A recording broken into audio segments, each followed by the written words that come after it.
Assalamualaikum warahmatullahi wabarakatuh. Bismillahirrahmanirrahim. Alhamdulillah, pada kesempatan kali ini saya akan menjelaskan tentang kriteria awal bulan Hijriah yang ada di Indonesia. Jadi ada beberapa kriteria yang dipegang oleh masyarakat Indonesia tentang bagaimana mengawali bulan Hijriah. Yang pertama adalah aliran ijtima semata. Kita tahu ijtima itu adalah ketika matahari dan bulan dilihat dari bumi berada dalam satu garis bujur astronomi. Nah, aliran ijtima semata ini adalah aliran yang mematok peristiwa ijtima saja tanpa mengaitkan dengan posisi hilal. Jadi yang penting sudah terjadi ijtima, dia mengabaikan keadaan hilal. Apa saja yang ada di dalam aliran ini?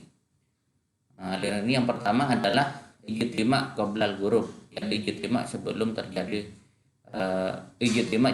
sebelum matahari terbenam. Nah, kelompok yang berpedoman kepada ijtima sebelum matahari terbenam ini adalah jika ijtima terjadi sebelum matahari terbenam, maka malamnya sudah masuk tanggal 1 bulan baru. Artinya misalnya hari ini sebelum terbenam sudah terjadi ijtima, maka malam nanti sudah masuk tanggal 1 bulan baru.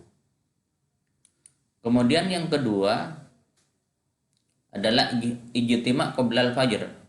Jadi ijtima terjadi sebelum fajar.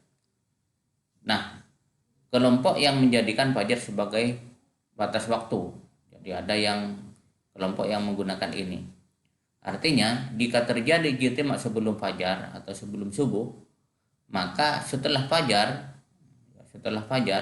itu sudah masuk tanggal 1 bulan baru. Ini yang ijtima qoblal fajar.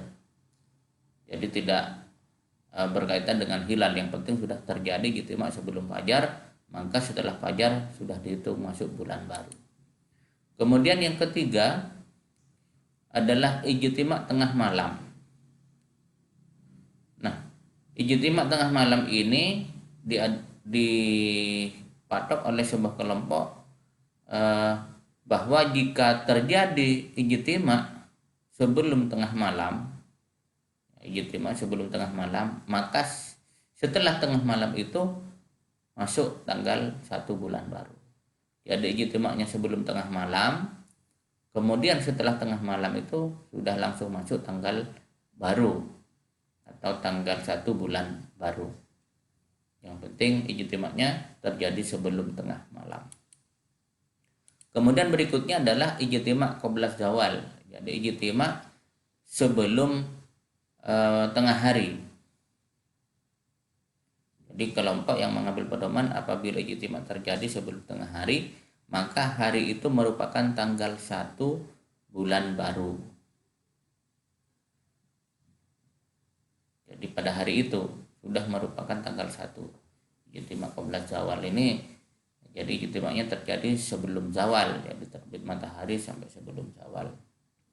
Maka hari itu sudah masuk tanggal 1. Kemudian yang kelima adalah ijtima dan terbit matahari. Nah, jika ijtima terjadi siang hari, jadi sejak terbit sampai terbenam matahari, maka malamnya, nanti malam, misalnya seperti sekarang terjadi ijtima setelah terbit matahari dan sebelum terbenam matahari, maka nanti malam itu masuk tanggal 1 bulan baru. Tanggal 1 bulan baru. Nah, kalau misalnya nanti malam, maka besoknya masuk tanggal 1 bulan baru.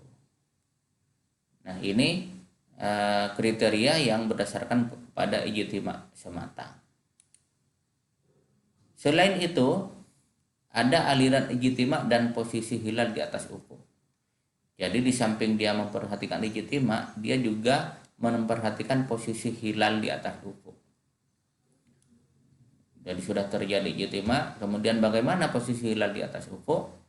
Maka aliran ini ada beberapa juga. Yang pertama adalah ijtima dan ufuk hakiki. Ijtima dan ufuk hakiki ini, jika hilal sudah positif di atas ufuk hakiki setelah ijtima, maka malam itu masuk tanggal 1 bulan baru. Nah, ufuk hakiki itu adalah ufuk yang diukur dari titik pusat bumi. Jadi titik pusat bumi sampai ke angkasa lah. Maka di situ jika sudah positif di atas ufuk hakiki, maka malamnya sudah masuk tanggal 1.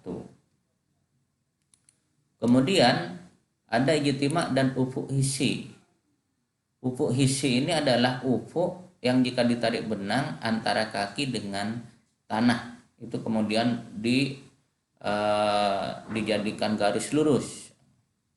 Jadi memang agak lumayan susah.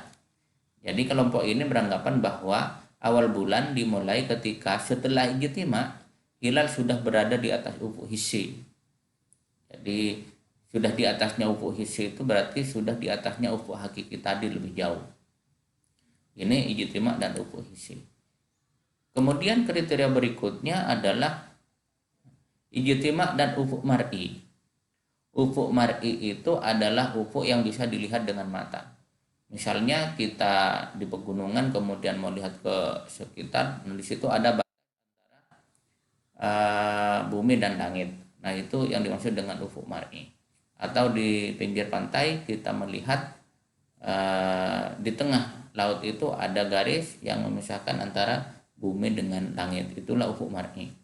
Maka kelompok yang menggunakan kriteria hilal setelah ijtima harus sudah memungkinkan untuk diru'yat. Jadi ini lebih kepada imkanur ru'yat. Jadi sudah terjadi ijtima dan bulan itu sudah di atas ufuk dan memungkinkan ufuk mar'i dan memungkinkan untuk diru'yat. Memungkinkan untuk diru'yat ini berdasarkan pengalaman yang lalu bahwa ketinggian sekian derajat sudah bisa diru'yat atau sudah bisa dilihat. Misalnya sekarang ketinggian 2 derajat itu sudah bisa diru'yat, pada masa lampau itu sudah pernah terjadi, maka itu dijadikan pedoman. Kemudian berikutnya adalah ru'yatul hilal. Jadi kriteria ru'yatul hilal ini kelompok yang mengawali bulan baru setelah hilal terru'yat atau terlihat. Jadi harus terlihat atau terru'yat hilal itu, baik dengan mata telanjang atau dengan bantuan teleskop atau dengan bantuan teleskop dan sensor. Nah, ini jadi harus dilihat, harus terlihat, baru malamnya masuk tanggal 1 bulan baru. Kalau tidak terlihat maka belum, dan pada malam itu masih masuk bulan berjalan atau tanggal 30 istikmal istilahnya. Nah, secara umum bahwa di Indonesia ini kriterianya ada 3. Yang pertama adalah wujudul hilal. Jadi dari kriteria tadi itu wujudul hilal ini ada kriteria-kriterianya. Jika pada tanggal 29 dalam penanggalan atau hari terjadi ijtima atau konjungsi telah memenuhi 2 kondisi. Yang pertama, konjungsi telah terjadi sebelum matahari terbenam. Ijtima itu terjadi sebelum matahari terbenam. Kemudian yang kedua, bulan tenggelam setelah matahari. Jadi setelah ijtima kemudian bulan terbenam setelah matahari, artinya mataharinya terbenam lebih dulu baru bulan, maka malamnya sudah masuk penanggalan baru Hijriah. Nah, seperti ini, matahari terbenam lebih dulu baru bulan, baik di atasnya atau di sampingnya. Jadi atau seperti ini, matahari sudah terbenam, nah bulan baru terbenam kemudian. Maka untuk kriteria wujudul hilal ini malamnya sudah masuk tanggal 1. Kemudian kriteria yang kedua adalah imkanur ru'yat. Jadi imkan ru'yat itu ya memungkinkan untuk diru'yat. Yang dipakai adalah kriteria Mabim, Menteri Agama Brunei Darussalam, Indonesia dan Malaysia. Seperti apa? Yang penting dalam sore hari setelah terjadi ijtima itu ada seperti ini, misalnya tinggi bulan minimum 2 derajat saat terbenam matahari, kemudian jarak bulan elongasi minimum 3 derajat. Lalu yang ketiga adalah umur bulan sampai terbenam matahari dari ijtima itu adalah 8 jam. Jika salah satunya masuk, itu namanya imkan ru'yat, maka malamnya sudah masuk tanggal 1. Jadi ketinggian hilal dari ufuk mar'i 2 derajat, elongasi, jarak antara matahari dan bulan ini 3 derajat. Imkan ru'yat namanya. Ya, tanpa harus terru'yat. Kemudian yang ketiga adalah ru'yatul hilal. Ru'yatul hilal ini adalah piringan hilal ini harus bisa diru'yat secara kasat mata atau kasat teleskop ataupun kasat sensor untuk masa sekarang, karena sudah ada sensor yang bisa mendeteksi keberadaan hilal. Jadi tentang kriteria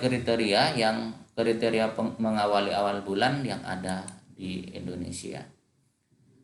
Demikian, terima kasih, semoga bermanfaat. Dari kami kurang lebihnya mohon maaf. Assalamualaikum warahmatullahi wabarakatuh.